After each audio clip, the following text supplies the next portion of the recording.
Alors, comment est-ce que tu sais que toi, tu vis le syndrome de l'imposteur? Ce qu'on appelle schématiquement le syndrome de l'imposteur, mais voilà, moi je pense que il faut le diriger ailleurs, mais ça j'en parlerai dans la formation.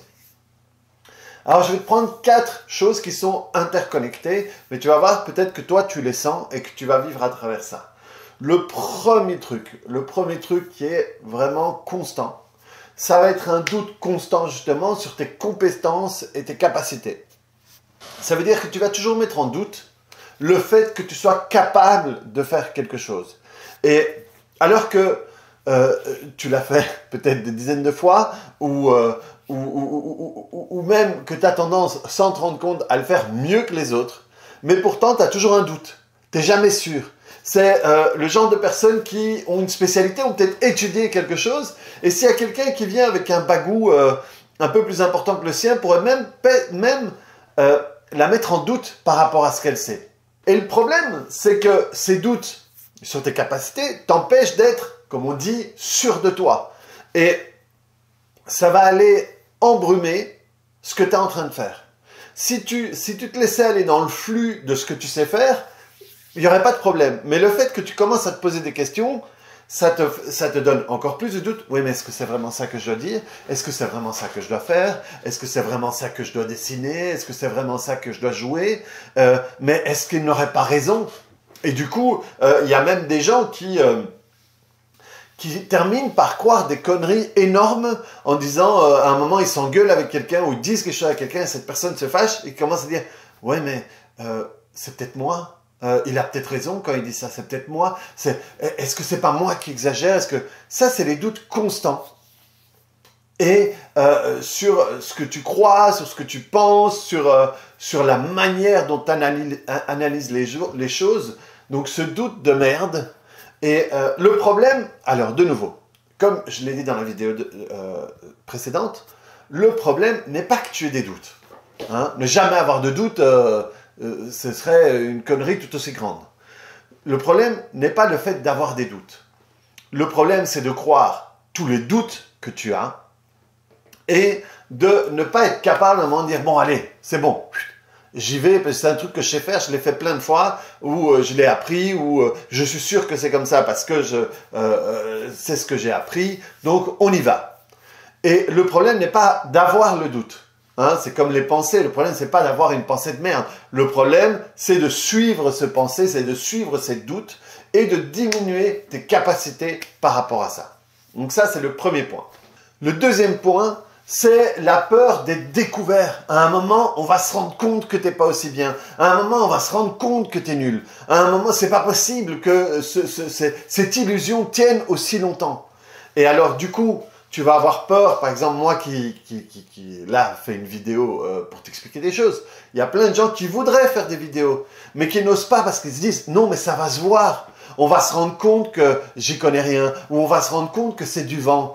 Ou si... telle ou telle personne que dans mon échelle des valeurs, j'estime plus haut que moi, me voit, il va se rendre compte, il va me dire, et à un moment, ça va savoir, et tout le monde va savoir. La vérité va éclater, je vais être démasqué en tant que menteur ou en tant qu'usurpateur. Ça, c'est vraiment le truc que les gens sentent. Et donc, de nouveau, à chaque fois, ça va être un truc qui va te limiter dans ta création, dans ta capacité à dire des choses, à faire des choses, que tu sois artiste, que tu sois musicien, que tu sois thérapeute, que tu sois quoi que ce soit, ou que tu aies quelque chose à dire dans un combat, je sais pas, pour les femmes, pour les enfants, pour les sans-abri, n'importe quoi. D'un coup, ne pas oser parler, ne pas oser exprimer, ne pas oser donner finalement ce que tu es et ce pourquoi tu es venu ici, parce que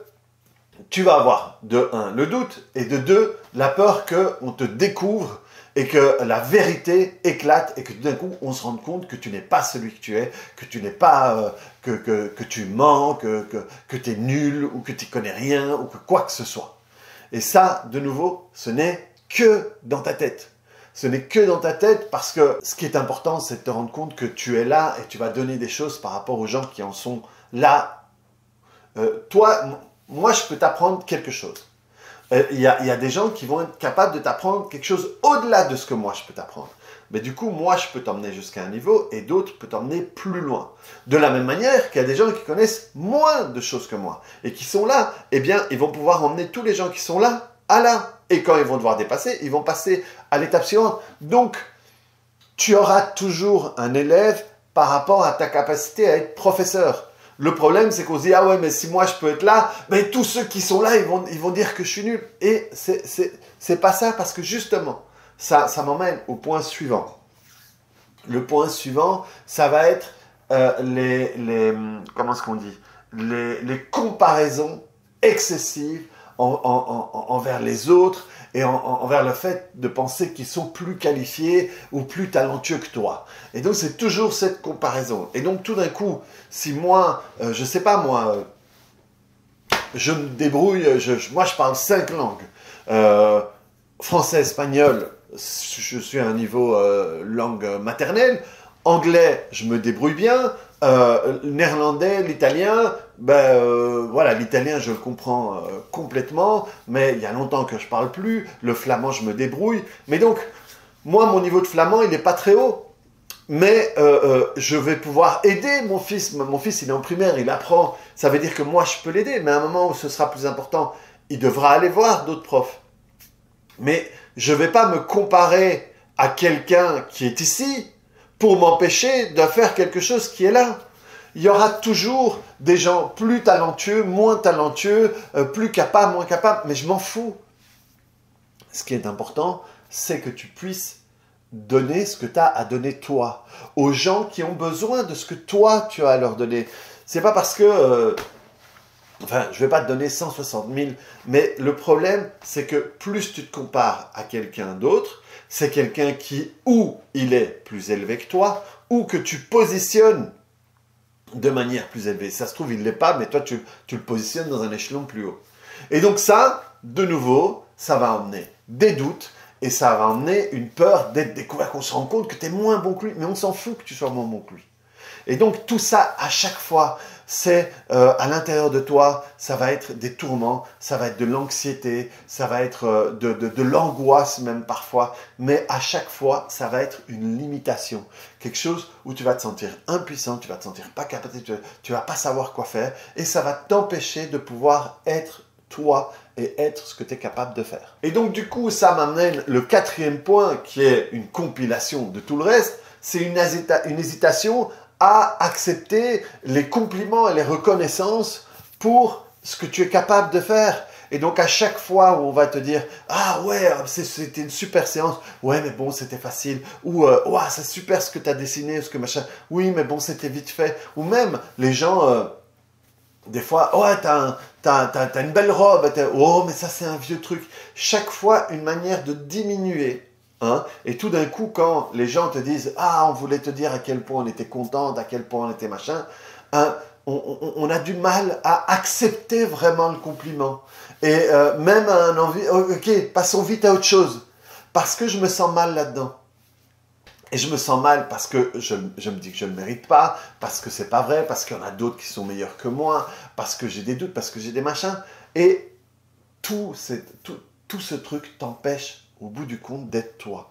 Et moi, mon boulot à moi, ce qui me fait le plus kiffer, c'est pouvoir aider les gens à être un peu plus qu'ils sont, un peu plus qu'ils ont envie d'être. Rappelle-toi, si tu vas voir mes vieilles vidéos, c'est aider les gens, j'aide les gens à reprendre le contrôle de leur vie. Le contrôle, c'est quelque chose, c'est un mot avec lequel je me sens plus ok. Et donc j'aide les gens à récupérer le pouvoir de leur vie. Et ça, c'est mon rôle, c'est mon but, c'est ce pourquoi je fais ce boulot. Parce que là, quand tu es dans les doutes, quand tu es dans la peur d'être découvert, quand tu es dans la comparaison, quand tu es dans l'hésitation, eh bien, s'il y a bien quelque chose que tu n'as pas dans les mains, c'est ton pouvoir, c'est ta puissance. Et si tu peux récupérer ça, et ça, est-ce que ça veut dire que tu n'auras plus jamais d'hésitation, plus jamais de doute, plus jamais de comparaison? Absolument pas. Tu en auras toute ta vie, on en aura tous toute notre vie. Le problème, c'est que je décide que ça ne m'arrête plus. Ou, de temps en temps, je me fais une piqûre de rappel et je me laisse avoir et ça me limite, et je puisse me dire non, là, non. Et donc, que tu puisses apprendre qu'est-ce qu'il faut faire. sur quoi tu dois travailler pour que cette voix qui est dans un mégaphone, tout d'un coup, ou disparaisse, ou diminue dans un chuchotement. Ou alors que tu puisses dire, écoute, ce que tu dis, ça ne m'intéresse plus. Ciao. Et pour ça, il faut aller travailler sur qu'est-ce qui fait que à l'intérieur de toi, tu es attentif à ces voix, tu es attentif à ces comparaisons. Tu as peur peut-être de briller. Parce que briller, c'est dangereux. Parce que briller, ça te ferait sortir de ta famille. Parce que, je sais pas moi, parce que c'est important de ne pas être comme ci ou ne pas être comme ça. C'est intéressant d'aller voir, ok, où est-ce que j'ai appris ça? Comment est-ce que je l'ai appris? Qu'est-ce que j'utilise pour me maintenir dans cette situation? Parce que on n'est pas fait pour être dans cette situation. Que tu le veuilles ou pas, que ça t'emmerde ou pas, on est tous venus ici pour exprimer quelque chose. Pour être le message, on est porteur d'un message. Et ce message, on va être porteur une fois qu'on s'ouvre, une fois qu'on l'ouvre et une fois qu'on donne nos tripes au monde, à l'extérieur. Quel que soit le boulot qu'on fait. Parce que je peux briller en faisant de la peinture, je peux briller en faisant des sculptures, je peux briller en faisant de la musique, je peux briller en étant thérapeute, je peux briller en étant professeur, je peux briller en étant mère au foyer, je peux briller en étant secrétaire, j'en sais rien. On s'en fout de ça. Ce qui importe, c'est comment est-ce que toi, tu vas porter ça et comment est-ce que toi, tu vas amener ça. Et ça, c'est en te libérant des carcans. Et c'est ça que je te propose de faire en 3 soirées. 3 soirées où on va travailler sur le syndrome de l'imposteur. Et 3 soirées, mais je vais te proposer tellement de choses que ce sera peut-être 4. Et si c'est 4, ce sera une soirée que je t'offrirai. Le prix, il est pour 3 soirées. Et si jamais on en fait une 4e, eh ben, ce sera cadeau. Donc, à chaque fois, on va travailler un angle par soirée et le lendemain, tu auras le replay dans ta boîte mail que tu pourras refaire si tu as envie de le refaire ou terminer si tu n'as pas eu le temps de terminer durant la soirée. Et ces replays seront pour toi, tu pourras le refaire autant de fois que tu veux. Le but, c'est que tu puisses sortir. Le but, c'est que tu puisses faire le boulot, suivre la route que tu suis en ne t'occupant que de faire ça et pas de gérer toutes ces voix, toutes ces sensations, tous ces poids qui t'empêchent d'aller de l'avant. Et ces soirées, ça va être le 16 avril, le 22 avril et le 25 avril de 20h30 à 22h, 22h30. Et le prix, c'est 97,97 € par soirée. Donc les 3, c'est 291 €. Mais si tu le prends, si tu suis le lien qui est ici en dessous et que tu prends cette formation avant mercredi minuit, donc mercredi, on sera le 10 à minuit, donc le 10 à minuit pour passer au 11. Bon, mercredi minuit, mercredi 23h59, voilà. Mercredi 10, 23h59, si tu le prends avant cette date-là, tu l'auras à 250, ça te fait 41 € de ristourne. Et ensuite, on travaillera là-dessus. Vraiment, le but, ça va être de t'alléger le plus possible pour que tu puisses suivre ta route, ou si tu ne connais pas encore ta route, t'autoriser à rêver et t'autoriser à te dire « Ah, mais finalement, sans cette peur, sans cette hésitation, je ferai bien ça. » Et ça, c'est le but de cette formation.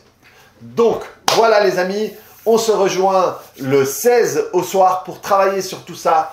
Et bonne année. Salut.